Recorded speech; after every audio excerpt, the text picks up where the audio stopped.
is going on, everyone? This is Jabbo. I'm your host, Brendan Bryan, and these are my power rankings for the NASCAR Cup Series after the 7th race of the year at Martinsville. Let's get started.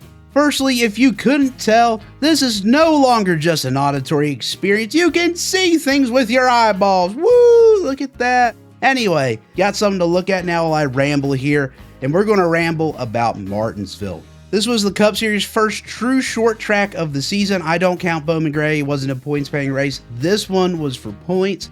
This was Denny Hamlin's race to lose, and well, it's Denny Hamlin.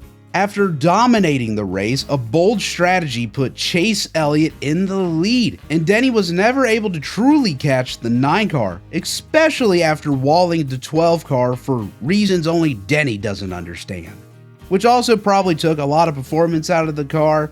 So in the end, Chase Elliott becomes the first Hendrick car to win this season.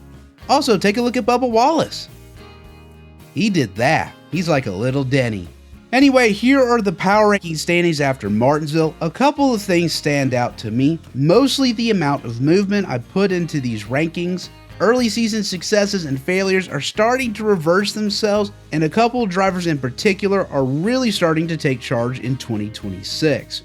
Speaking of taking charge, how about Josh Berry, your biggest winner of the week, moving up 4 spots in the power rankings after a top 10 result? That was sorely needed by this team. Maybe this is a sign of things to come. Speaking of signs of things to come, Austin Cindric, another solid performance, sees him move up a position.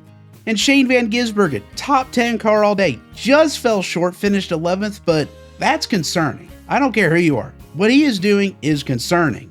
But now let's move to the top of the power rankings, looking at your biggest loser of the weekend, that being Kyle Larson. And look, Kyle Larson has not had a bad season. He really hasn't. He had a top 10 result here, but when compared to everybody in front of him in the rankings, you can't tell me Kyle Larson's had a better season than them.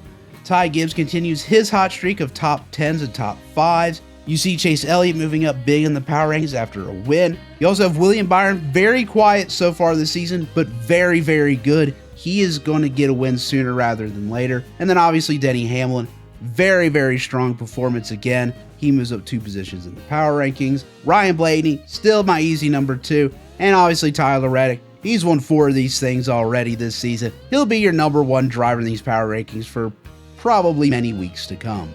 Well, there you have it, everyone. Thank you so much for listening to my weekly NASCAR Cup Series Power Rankings on Jabbo. I've been your host, Brendan Bryan, and I will see you all next week after Bristol.